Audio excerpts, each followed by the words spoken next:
Now, as you have understood that demand is a flow concept, similarly, now I should sum up the definition and the important points of demand.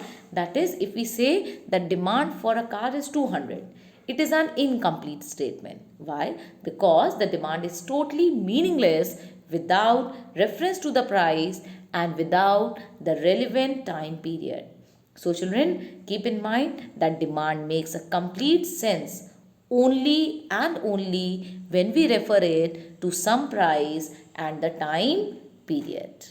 Right? Now, coming to the second concept, that is types of demand. And children, I must tell you that this topic, types of demand, you will be finding in the paper definitely in short answer type question, that is in section A. Yesterday I have told you the paper format, so now the concept and the paper format is there in your mind. So I am talking about section A. In section A you find questions related to this topic. So the topic is types of demand. Coming to the first category of types of demand is individual demand and market demand, and this is very important, so listen carefully. Children, we may consider the demand for the commodity from individual's point of view and from market's point of view. When we talk about individual's point of view, that is individual demand, we refer to the demand for the commodity by a single consumer. Thus, the quantity of the commodity that an individual consumer is willing to purchase at a given price during a given period of time is known as individual demand. Children, an individual consumer can be a household in economics, right? If it is given household, or if somebody is talking about the household, then don't get confused. They are talking about individual consumers only.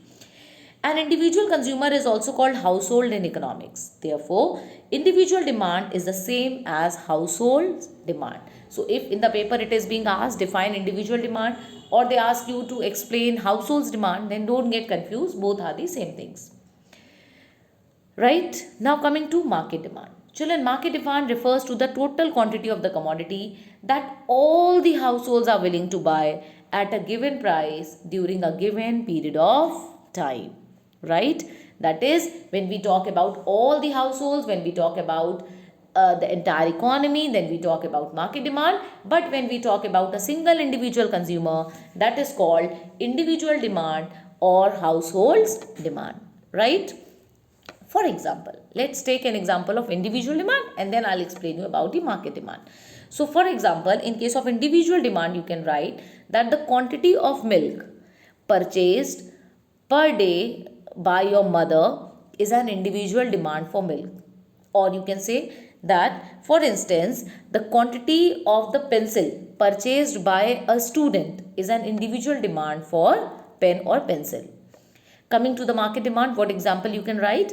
The example for market demand is that the total quantity of pen and pencils which all these students are willing to buy at a given price per day, per week or per month is a concept of market demand. Right? You can see this in the slide. It is mentioned that demand is basically of two kinds, individual and market. In individual demand, you need to write or you need to understand this, that it refers to the demand for the commodity from individual's point of view or from that of the family or household's point of view. That is, the demand which is made by a single individual consumer is called individual demand. When we talk about market demand, children, it refers to the total demand which is done or which is being made by all the buyers. If it is taken together, that is aggregate of the quantities of a product demanded by an individual buyer. If we take out the aggregate of the demand made by the individual buyer, that will be considered as a market demand.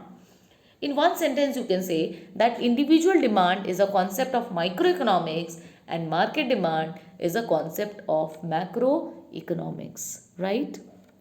Children, when you are studying individual demand and market demand, you need to keep this in your mind that council can ask a distinction between these two.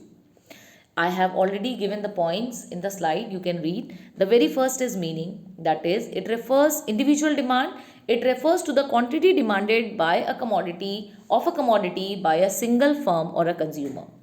And in market demand, it refers to the quantity demanded of the commodity by all the consumers or the firm in the market, right? Second point is shown by. Children, individual demand is shown by individual demand schedule and individual demand curve. Market demand will be shown by market demand schedule and market demand curve. What is individual demand curve? What is market demand curve? That I will be telling you. Next is relationship. That is, individual demand is a component of market demand. Why? Because individual is also one of the part of the market. Market demand, it is the aggregate of individuals' demand. As I told you, when we take sum total or in aggregate, the values of individual demand, that only comes or considered to be market demand.